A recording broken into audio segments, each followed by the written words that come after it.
How's it going, everyone? It's depression time. Look, needless to say, the Packers have just blown the biggest game I've ever seen. It was the worst performance I've ever seen, the biggest loss, maybe the worst game I've seen in my life. But we're going to power through this, and we're going to talk about the earnings for the week of January 24th, because it's the biggest week in earnings. The biggest week in earnings season, okay? So many great companies. And despite the fact that we're feeling rough, okay? We're upset. We're going to fire through and make a great video today, okay? Hope you're excited. There's a lot of good companies to talk about. Let's just forget about the nonsense and let's try to get into the good news. Oh, wait, there's no good news. The whole market's tanking. Gosh darn it. So let's get started Monday before open with none other than Halliburton. Nothing crazy to say, actually, with Halliburton.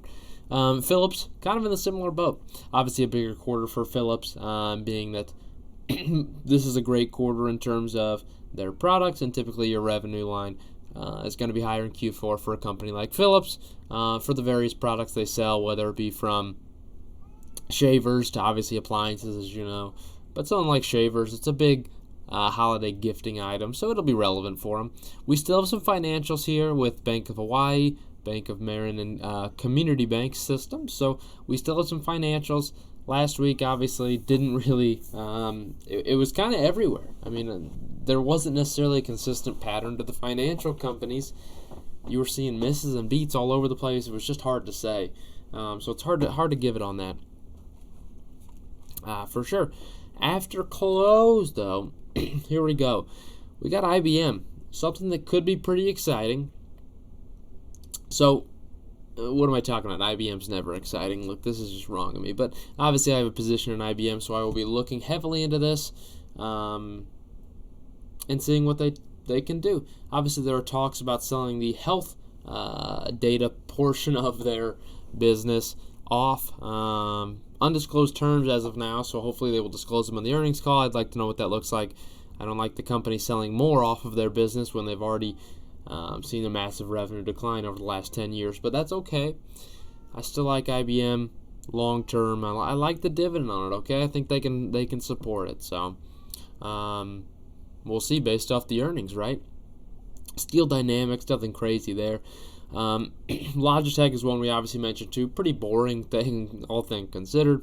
With computer accessories, I mean, there's nothing crazy to talk about there. We always talk about the work from home and how that's really not going anywhere. Work from home is going to continue to be a massive trend in the future.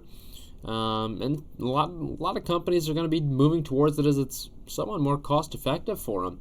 To not have to rent out the real estate space. So we'll see what that looks like for them. But that benefits Logitech, all things considered, when you're talking about cameras, computer mice, anything to upgrade the computer system at home to make it more accommodatable. It's not a word. For really your work environment. So keep that in mind. Crane, Brown & Brown Insurance, nothing crazy. 1-800-PET-MEDS, not a company I've looked too into. Really, all things considered, haven't looked too into them, but obviously an exciting one. But anything with 1-800 in the name, you just really can't trust it. It just seems like something that is straight up out of 2005, and you need to change the branding, okay? 1-800, no one's calling these numbers anymore. We go online. And obviously they have a website too, but we go online nowadays. That's kind of what we do. So don't name yourself 1-800 anything, please. Zions Bancorp, more. That's right, Smart Financials, yet another one. Equity Lifestyle Properties, as well as Enterprise Financial. Great stuff happening. Tuesday before open, we have the Johnson & Johnson. A lot to talk about with Johnson & Johnson. You talk about how much money the government's absolutely gifting them. Big Pharma is loving the current presidency because they are making bank. Oh, baby. So Johnson & Johnson, this is where some people are flooding into. They're flooding into a little bit more of the safe stocks, the consistent rocks, while your higher tech growth ones have been getting plummeted. So we'll see what Johnson & Johnson can do. who knows right now with this market? I really don't think earnings really have much of an impact on these stocks unless it's a miss, and then the thing's going to plummet. So, but not like Johnson & Johnson. I don't see this one being one that plummets. It's going to be your higher PE ratio stocks. And Johnson & Johnson never really had that luxury all that much. GE behind them. Nothing crazy with GE. Again, it's a company that's still in the transition of completely revitalizing their business, so things to consider. But Verizon, we've seen drama in terms of 5G expansion, how the government doesn't want it to really persist. I don't know. It's the 5G waves are turning the frogs gay or something. I don't know. That's what it seems like. Please don't strike the video for that one. Don't get me banned. But that's what the government's basically claiming here. It's nonsense. You know how much the government hates American business? They hate it, by the way. They hate it. So they'll do anything to stop it. So a little bit of hot water for Verizon. But telecom, pretty boring. American Express, more financials, fun stuff. Lockheed Martin, not the great time for Lockheed Martin necessarily. We'll see what it looks like. We've got, who knows? Defense spending could go up. We see Russia activating some warships. Great thing. Russia's active again. They're pissed. So let's see what that looks like. 3M made a lot of money on the production of masks. So we'll see what that looks like for them as we talk about tougher comparables in the future. NextEra Energy, not a company I follow all too much, but I've heard a lot of great things about them. Raytheon, similar story here to Lockheed Martin. ADM and UMC. After close, we get into some bangers. So we've already had a couple, but how do you not love Microsoft here? How do you not love Microsoft here? I know I do. So Microsoft, one that's been getting hit pretty darn hard. And let me just tell you, if you're into Microsoft, you're gonna buy. You want to buy at these levels. You really do. So what are they expecting here? EPS estimate, massive growth actually. $2.31 in the average estimate compared to a $2.03 line of a year ago. That's a massive bump. Massive bump when you're talking about this company. Sorry about that one. That one hurt a little bit. Something you really like to see, a 15% boom year over year. We'll take it all day. And from a revenue perspective, massive numbers here too. 50.88 expected versus 43.08. That's right. I had to add it on here because Yahoo Finance can't seem to put it there. Look, I said it was my last straw last time. This week might be my last straw. If I see another company that doesn't have the last year sales on there, year ago revenue, if you can't put that on there, Yahoo Finance, look, I'm done with you. I'm just done with you. I'm going to find someone else. I'll make the darn freaking spreadsheet myself. I can do it much easier than you garbage pieces of peace.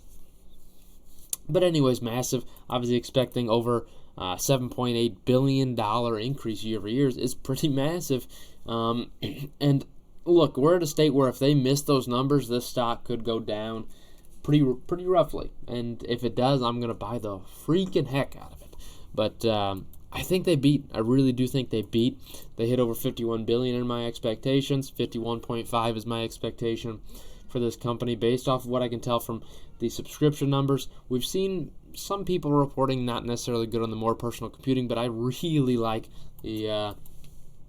those numbers. We also have to talk about more details as far as the Activision deal. The deal I think that will go through and will make a massive impact here as well on the revenue line in the future too. Not quite in there yet, but just keep that in mind. We have Texas Instruments, nothing really crazy with them. F5 Networks, Capital One, another financial here.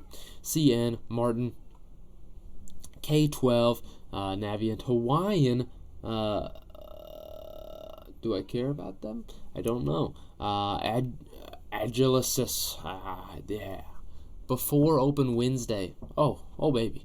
We got an airline here in Boeing. Pretty relevant because you want to know what Boeing's doing.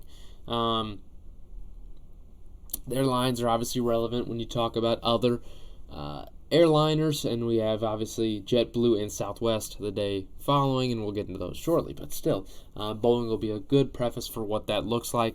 Still selling flights pretty darn cheap, and that's having an impact both on the obviously bottom line and top line sales. So keep that in mind.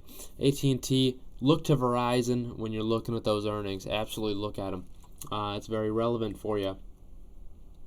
Freeport McBride, copper and gold, or McMarin, who cares about the copper and gold? Look, we don't invest in copper and gold in this house.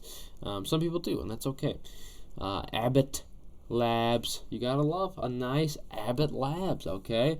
They make COVID tests. They make, home COVID tests. Government's buying those up like candy, too. So Abbott, you're going to see a benefit. I'm telling you, Big Pharma loves this government right now. They love it. A lot of money being made. NASDAQ, absolutely in the pockets, by the way. That's how government rolls, though. They're always in the pockets of someone.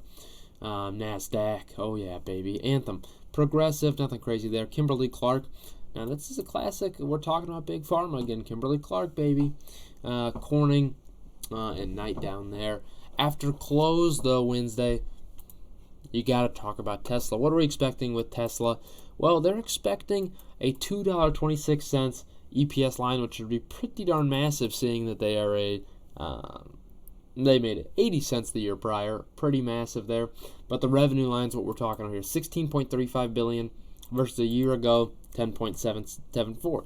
Now, one thing we can see with Tesla is we can kind of get a little bit of a picture of it.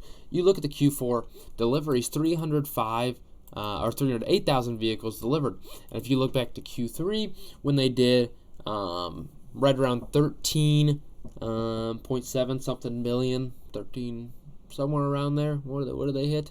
They delivered 230,000 vehicles. Now, based off of those numbers, I would expect, based on the breakdown, they'll be putting around a $17 billion line. That's what I'm expecting if I add in the money from the insurance portion of it, as well as what I can calculate off of the solar, which isn't a massive portion of it, but I think they'll be hitting right around $17 billion, which would be a beat off Wall Street estimates. We'll see if they're able to do it, but just based off of what I can calculate from this, and most of it being obviously Model 3s here, I feel pretty decent in that number that it should be a beat on Wall Street expectations there. So keep that in mind. Intel, obviously in the news for a lot of things. And in terms of new developments, in terms of a chip factory they're going to be building in the United States, believe it or not. We'll see what, a little bit more news about that, $20 billion to spend on that. So we'll see what that looks like. Levi's clothing still continuing to do really good in terms of comparables. So really good stuff for them. Lam Research, Servicenow, a lot of companies are turning to Servicenow as you talk about a refined way for, really service issues, whether it be from hardware to software. They can help you. It's a good platform and an easy platform for companies to kind of get things diagnosed a little bit easier, as opposed to having to deal with phone calls all the time. So, Seagate, most known for, computer accessories, hard drives, and the ilk. Great company, really. Lending Club, Las Vegas Sands, baby. Las Vegas doing great things. Great things in Las Vegas. It's busy there. Xilinx and Qualtrics. Thursday before open, we have MasterCard. I will be looking to American Express, obviously. It's these credit card companies, you look at the other ones, and you're going to get similar numbers. We saw not so good numbers last week out of, who reported? JP Morgan Chase, I believe, did, and who else did? I think Discover. No, did Discover report? I can't remember. I think Discover did, and then they missed, I'm pretty sure. So we'll look at that. Nucor, great company, by the way. McDonald's, nothing crazy with McDonald's. Same basic company. We love them. They make a mean. I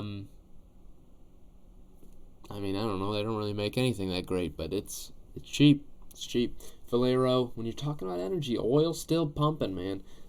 Blackstone Group probably have a pretty good Q4, actually, all things considered, in terms of assets. Now, this next quarter is going to be a little rough for them. JetBlue, again, as I mentioned that. Dow, Altria, consistent company there. Southwest and Comcast.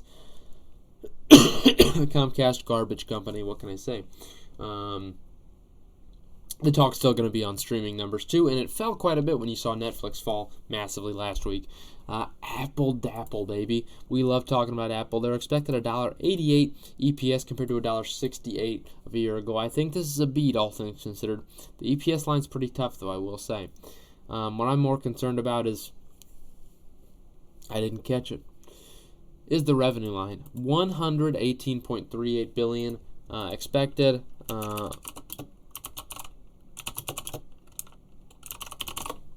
We're going to look it up ourselves because I'm going to bop someone. I'm done. I'm done with you, Yahoo Finance. I'm done. Versus $111 billion of the year prior quarter. Quite a massive bump. Again, that's a $7 billion bump expected. Really nice to see it because we're talking about close to right around a 5% gain. Isn't bonkers. 5 to 6% it's not bonkers. But it's still great growth when you're talking about the billions. We're talking about the billions, baby. And I love talking about the billions. I still think they beat $119 billion is my... Actually, I think they're doing $120. The focus is going to be on services. We've seen great numbers for iPhone. I think it's a $120 billion line. A beat by $1 billion. It's pretty rough out here, folks. Ooh, a little Gatorade. Never hurt anyone. Oh, that'll do you right. That'll do you right. So, services is going to be my focus for the quarter. That's what it's going to be. That's what it's going to be. Okay. What else do we have? Robinhood, worth talking about, obviously. Very volatile one. Absolutely. Visa, we'll piggyback off a MasterCard for that one. USS, Western Digital, chips, baby. We love chips. How's the chip shortage looking? Western Digital earnings might help us find out. High Tide looks like a weed company. We don't play around with those, okay? Atlassian, heard great things about the company. I've never really looked into the financials, though. Boot Barn, KLA, Olin. And then before Open Friday, we've got Chevron, energy. Not something I typically am in with Phillips 66 as well. Caterpillar, nice. Basic stock there. Consumer staples, great stuff. Same thing with Colgate, Palmolive. They make your basic consumer staples. Caterpillar obviously isn't that. They make machinery, but I mean that in terms of the uneventful stocks. Because they kind of are. Weyerhaeuser, VF here. Oh, yeah, fun stuff. Synchrony Financial, credit cards again, and Badger Motor, okay? Arm & Hammer, too. What can I say? Consumer staples. But that's what I got for you. I hope you had a great day.